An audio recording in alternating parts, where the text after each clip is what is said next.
Então, pessoal, dando aqui continuidade, né, em relação às lideranças, a gente falou, né, ali sobre a liderança autocrática, e agora a gente vai falar, então, sobre a liderança liberal, né, o que seria essa liderança liberal? É quando o gestor, né, o administrador ali, o gerente, ele vai delegar as decisões para um grupo, né? Então, ele vai deixar que os indivíduos ali à vontade, sem controlar o seu comportamento, e ele não faz uma avaliação de indivíduos ou de grupos, né? Ele apenas vai comentar quando for questionado, diferentemente, né, da liderança autocrática, que é o líder aqui centraliza as decisões, né, e vai dar ordens e tudo mais. Então, aqui nessa liderança liberal, já é diferente, né? Aqui o grupo ali, ele fica mais à vontade, né? Ele não vai, o gestor ali, o gerente, ele não vai interferir, a não ser que esse grupo de pesquisa ali, né, eles venham a perguntar e ter questionamentos.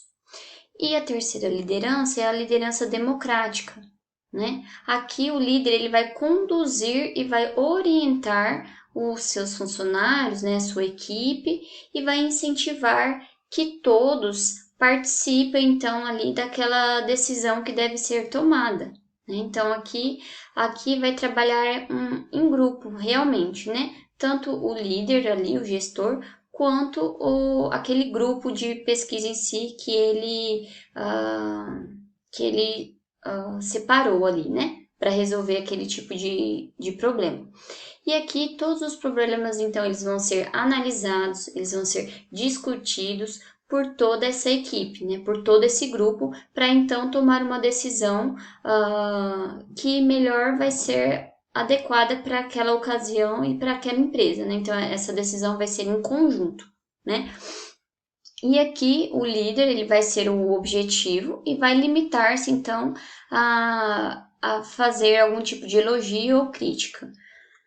Aqui ele não vai fazer isso, né? Como acontecia aqui na liberal.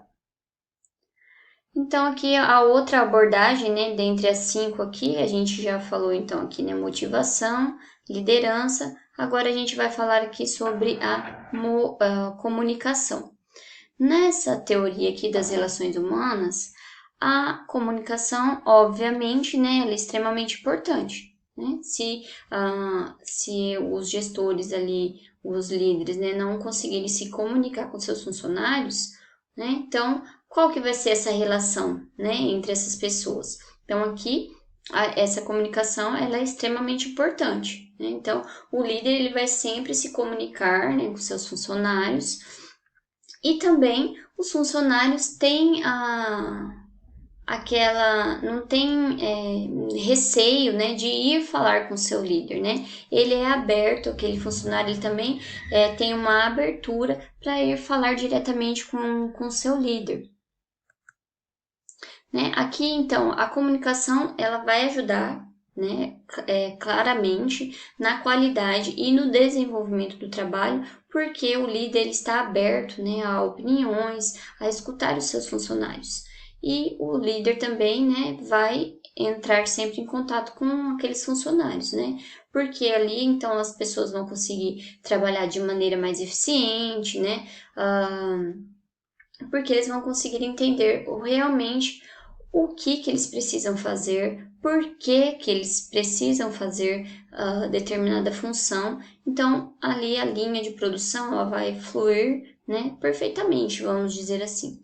Né? Porque ali o funcionário ele vai conseguir entender, então, o que ele precisa cumprir, né, e suas funções.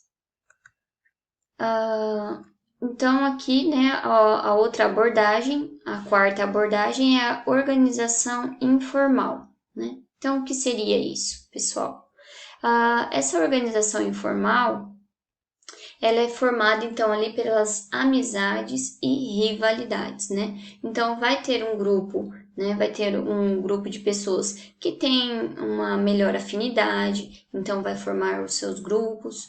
Outros já, né, às vezes, né, não se dá muito bem com certo tipo de pessoa, vai acabar então se afastando, né, por não não terem, né, essa afinidade. E aqui, né, o líder, esses gestores, seria interessante fazer o quê? Momentos de lazeres, né, para contribuir então com essa interação das pessoas, para que essas pessoas criem então esses vínculos sociais, né? E tendo então aqui, né, nem sempre vai ter então aqui esses grupos formais e informais, né? Isso depende muito de cada empresa, a quantidade de funcionários também, né? Às vezes é uma empresa menor que tem um grupo de funcionários bem baixo, né? Então aqui vai ser diferente também. Então, nesses casos, os líderes eles devem identificar e analisar as relações ali que esses funcionários estão tendo entre si e conseguir o quê? Fazer com que esses funcionários eles deem o seu melhor ali nessa empresa, nessa organização, né? E tanto quanto melhorar também a convivência dentro dessa empresa, né? Então, se às vezes uma pessoa não se dá bem com a outra, qual que é o motivo, né? Às vezes elas nunca nem se conversaram e, né, tem certos tipos de rivalidades que nem fazem sentido. Então, essa questão da convivência dentro de uma organização, ela é fundamental, né? E até porque, né, para melhorar o desempenho então dessa empresa. E aqui a última abordagem, né, a quinta abordagem é a dinâmica em grupo. Então, essa dinâmica em grupo, ela vai fazer também com que as pessoas se interajam melhor, porque geralmente nessas dinâmicas em grupos, qual que seria o ideal, né?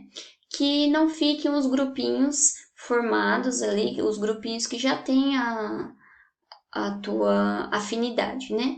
O ideal é separar esses grupinhos para que essas pessoas convivam com outras também, né? E se comportem ali, começa, quem sabe, até ter uma afinidade melhor, né? Então, o convívio social dentro da empresa se torna bem mais agradável, né? Então, essas dinâmicas aí em grupo, né, vai influenciar cada pessoa, ou é influenciada ainda, né, por outras pessoas, e a finalidade disso é de se atingir um objetivo comum, né, ali da organização. E através dessas dinâmicas, então, é possível desenvolver hipóteses de comportamento, os valores, as crenças dessas pessoas, né, conforme as suas atitudes ali, e então vai conseguir então ali melhorar essa convivência de grupo, né?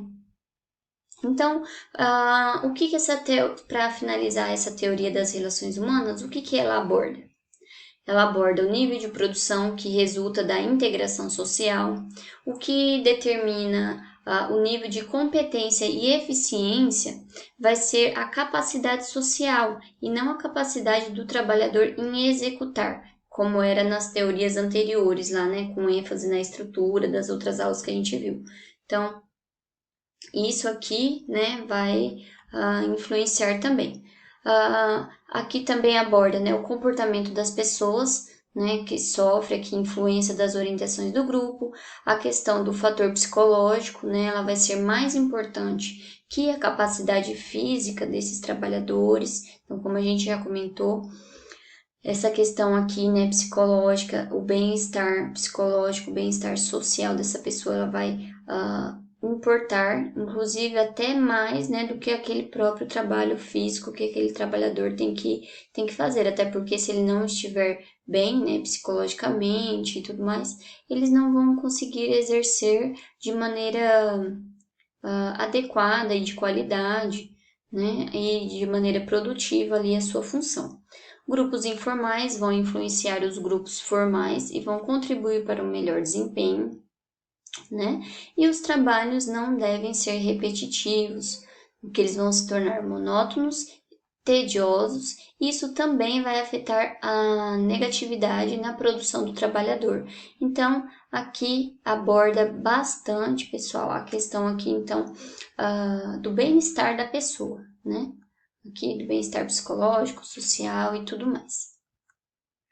Entrando agora na segunda teoria, com ênfase nas pessoas, nós temos aqui a teoria do comportamento organizacional, né? Essa teoria, ela teve seu início com Herbert Alexander Simon, só que nós também tivemos aqui outros autores que foram importantíssimos para a confecção, aqui, vamos dizer assim, dessa teoria do comportamento organizacional.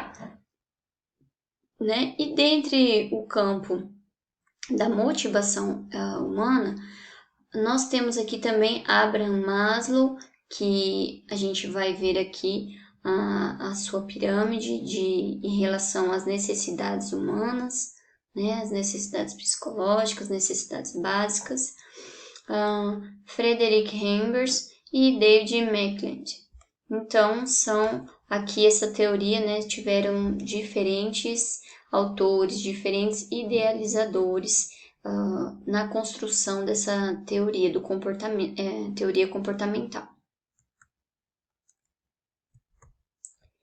Então, aqui Herbert Simon, né, que foi quem teve início, né, deu início a essa teoria, ele publicou um livro, Teoria Comportamental na Administração, o comportamento administrativo. E o que estava aqui nesse livro, né?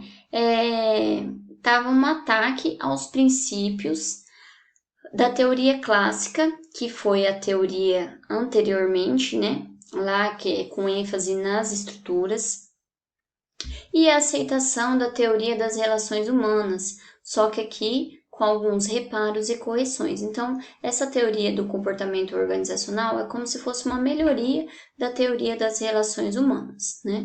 Então, dando aqui então o início à teoria a teoria comportamental da administração. E quais foram então as características dessa teoria comportamental, né? Foi aqui, né? Ela teve essas principais características: ênfase nas pessoas, a preocupação com o comportamento organizacional e o processo de trabalho, e o estudo do comportamento humano. Né? Então, mais uma vez, aqui é direcionada às pessoas, né? Direcionada ao comportamento das pessoas, como que elas estão psicologicamente e tudo mais. Então, é uma melhoria, né, do comportamento, é uma melhoria da teoria das relações humanas, né? Então, dá-se início a essa teoria aqui. Então, aqui, pessoal, é a teoria do comportamento aqui, conforme Maslow citou, né? Maslow foi um dos maiores especialistas em relação à motivação humana. Ele nasceu em 1908, então imagina só, né? Naquela época, né? Quantas teorias que foram fundadas e que nós utilizamos até hoje, claro que com algumas melhorias, né? Então, Maslow, ele apresentou essa teoria, né, de motivação, no qual as necessidades humanas elas estão organizadas em hierarquias,